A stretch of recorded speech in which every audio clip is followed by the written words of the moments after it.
Indo British advanced pain clinic నొప్పిమాయం surgery దూరం for appointments 9155515563. Sir ఒకసారి మనం వెనక్కి వెళ్దాం. గిద్దలూరు దర్శి ఆ ప్రాంతం అని కూడా వెనుకబడే ప్రాంతం. సార్ అంత ప్రజల్లో వెనుకబాటుతో ఉన్నా కూడా పీపుల్స్ వారు ఎందుకు అది క్యాష్ చేయలేదు? గిద్దలూరు ప్రాంతం మేము వెళ్ళే నాటికి బేసిక్గా 2 రకాల సమస్యల్ని మేము హ్యాండిల్ చేయాల్సి వచ్చింది. అక్కడ బురుజుపల్లి అనే ఒక ప్రాంతం ఉంది.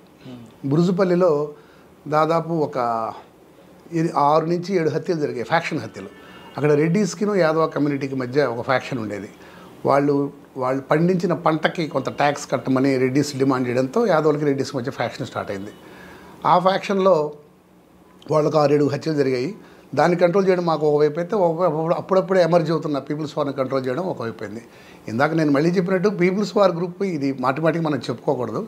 తొందరగా మాస్ బేస్ని కోల్పోవడంతో ప్లస్ పోలీస్ యాక్షన్ కూడా స్టింజెంట్గా స్ట్రిక్ట్గా ఉండడంతో ఇది మీకు తెలిసిన చరిత్రే ఎదురు. ఓకే సార్, దోర్నాల చెప్పారు ఫస్ట్ పోస్టింగ్. దోర్నాల మీకు ఫస్ట్? ఎస్ అండి. దోర్నాల మీకు వెళ్ళగానే మెయిన్ ఛాలెంజ్ ఏముందండి ఇక్కడ? దోర్నాల వెళ్ళగానే నాకు ఒక బస్ డెకైడ్ జరిగింది సార్. అక్కడ ఒక వస్తున్న ఆర్టీసీ బస్సు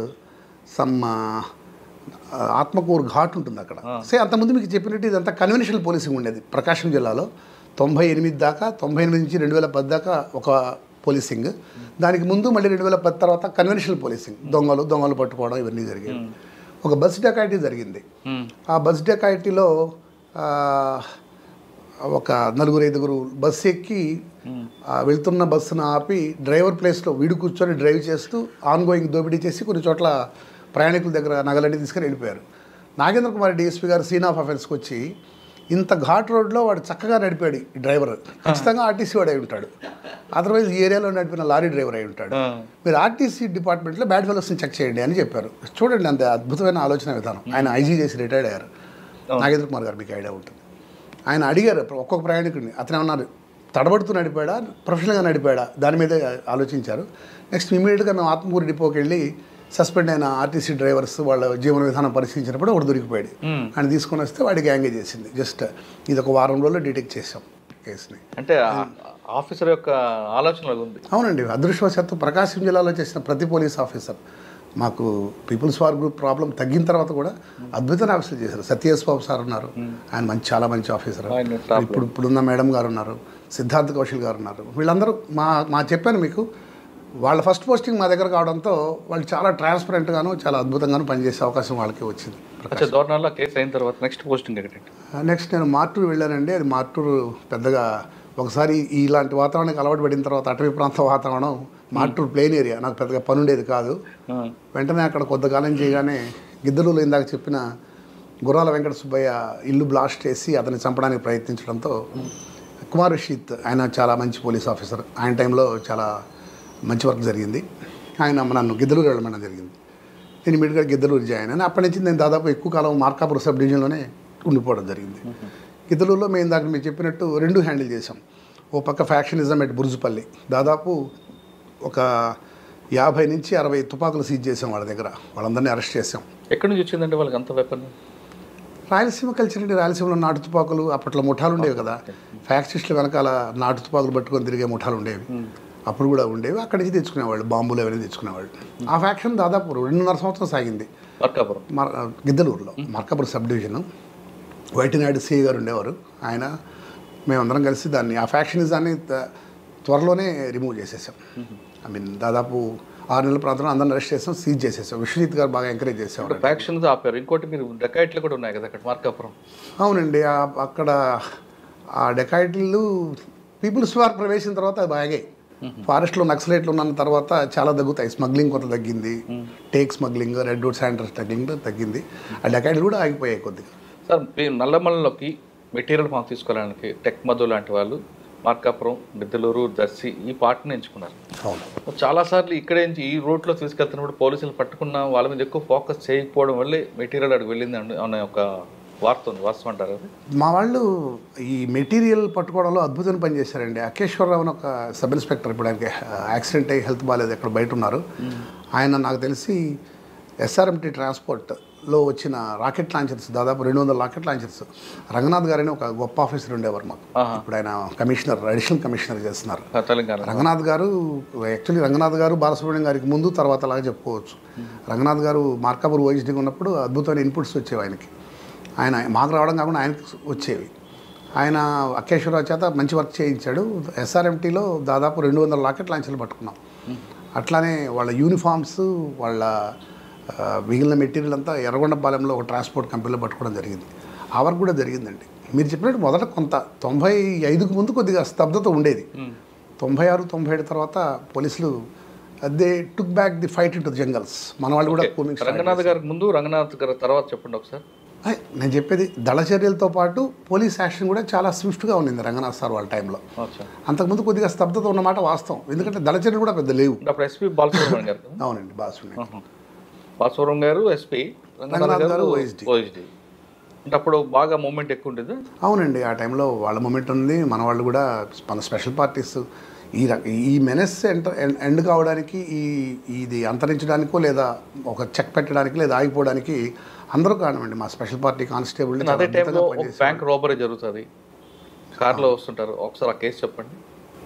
బ్యాంక్ రాబరీ ఆ టైంలో నేను గిద్దలూరు సెకండ్ టైం చేస్తున్నానండి. రాజశేఖర్ బాబు సార్ అక్కడ ఇది డిటెక్ట్ అవడానికి కారణం ఆయన. ఈ కేసు డిటెక్ట్ కావడానికి రాజశేఖర్ బాబు ఓఎస్డీ గారు, ఇప్పుడు ఐజీ గారు ఉన్నారు కదా, వారి కారణం. ఆయన ఇప్పుడు నంద్యాల ఓఎస్డీగా ఉండేవారు, ఈ పక్క ఓఎస్డీగా రంగనాథ్ సార్ ఉండేవారు. వాళ్ళిద్దరు అటు వెస్ట్ ఒకరు ఈస్ట్ ఒకరు ఉండేవారు. బ్యాంక్లో ఒక బ్యాంక్ ఆఫ్ ఏదో రాజస్థాన్, బ్యాంక్ ఆఫ్ బరోడా, గ్రామీణ బ్యాంక్ అనుకుంటే, మా బ్యాంక్ నుంచి వస్తుంటే అది ఇంటి దొంగల పనే. అప్పటి దాన్ని దాదాపు ఒక 1 డే లోపే ఆయన రాజశేఖర్ బాబు, ఆయన టెక్నికల్గా చాలా కాంపిటెంట్ ఆఫీసర్, ఆయన దాన్ని డిటెక్ట్ చేయగలిగారు. ఆయన లీడ్ ఇస్తే పట్టుకొని వచ్చేసాం. ఓకే, మార్కాపురం తర్వాత ఎక్కడికి వచ్చారండి? నేను గిద్దలూరు నుంచి వేటపాలెం వెళ్ళానండి. వేటపాలెం మళ్ళీ మేము కింద చెప్పినట్టు ప్లెయిన్ ఏరియా. సో వన్స్ ఒకసారి ఫారెస్ట్లోంచి వెళ్ళి మళ్ళీ ప్లెయిన్ ఏరియాలో పడితే will be feeling out of rowdyism ఎక్కువ కదండి, ఫిష్ అవుట్ ఆఫ్ వాటర్. ఎక్కడండి? వేటపాలెం రౌడీజం పెద్దగా ఉండేది కదా. వేటపాలెం నాకు ఒక అద్భుతమైన ఎన్కౌంటర్ జరిగింది. వేటపాలెంలో ఇట్లానే మీ డెకాయిటీ జరుగుతుంది. అక్కడ ఒక చినగంజా మండలంలో కొలసనకోట అనే ఒక ప్రాంతం ఉంది. ఆ ప్రాంతంలో నేను చారుసింహ మేడం ఎస్పీ, నేను దర్శి వెళ్ళి ఎలక్షన్ సీఎం గారు ఎవరు వస్తుంటే దర్శి వెళ్ళి వస్తూ ఉంటే రాత్రి 1 గంటప్పుడు వెహికల్స్ అన్ని వరుసగా ఆపున్నారు. ఎందుకు ఆపారు చెక్ చేయమని నా గన్మెన్ అడిగాను. అతను కిందకి వెళ్తే అతని మీద కూడా రాయి విసిరింది, అతను కూడా తలబగిలింది. So we understood that some dacoity was going on. వెంటనే దిగి మా వాళ్ళు ఫైర్ చేశారు, నేను ఫైర్ చేశాను. ఒకడు అక్కడే చనిపోయినాడు.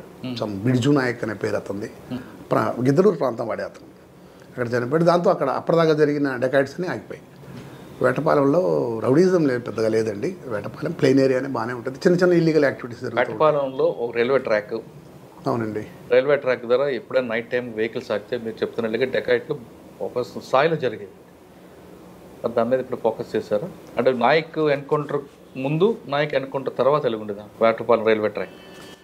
నాకు పెద్దగా అక్కడ నేరాలు జరిగేవి. అమ్ముతామంటూ అనే ముసుగులో వచ్చి డెకాయిట్లు చేసేవారు. అవునండి, అయి ఉండొచ్చు, కానీ నా టైంలో ఏం జరగలేదు. బట్ ఈ ఇన్సిడెంట్ అయిన తర్వాత ఆ పర్టికులర్ రోడ్డు మీద, ఆ బ్రిడ్జ్, కొలసనకోట బ్రిడ్జ్ మీద అఫెన్సెస్ అన్నీ ఆగిపోయాయి. కడవ కుదురు మీకు వచ్చేదా? లేదండి, కడవ కుదురు చిన్నగా ఎంపీఎస్ అనుకుంటాను. వేటపాలెం తర్వాత వచ్చారండి? కందుకూరు టౌన్ వెళ్ళానండి. కందుకూరు టౌన్లో బేసిక్గా అక్కడ ఉన్న పెద్ద సమస్య 2004 ముందు కందుకూరులో చాలా రౌడీజం ఉండేది. చాలా ఎక్స్టెన్సివ్ స్థాయిలో ఉండేది రౌడీజం. చట్నీ వేయలేదనేసి వ్యాపారస్తుని చంపేసిన సంఘటన ఉండేది అక్కడ. చట్నీ ఎక్కువ వేయలేదని చెప్పి చంపిన సంఘటన, లేదా ఇంకా ఎలక్షన్లో పోలింగ్ సిల్లీ రీజన్స్కి అక్కడ అలా మర్డర్స్ చాలా జరిగాయి. రౌడీజం విపరీతంగా ఉండేది. 70 మంది రౌడీలు ఉండేవాళ్ళు. మాకు ఇన్స్ట్రక్షన్ లద్దా సార్ ఎస్పీ, మా మహేష్ చంద్ర లద్దా సార్, ఆయన నెంబర్ 1 ఆఫీసర్. ఆయన పంపడమే చాలా చక్కగా డైరెక్షన్ ఇచ్చి పంపారు. అక్కడ నాకు ఏం చేస్తారో తెలియదు, మీరు నరహరా ఉన్నారు. నరహరా ఆయన చాలా క్యాపబుల్ ఆఫీసర్.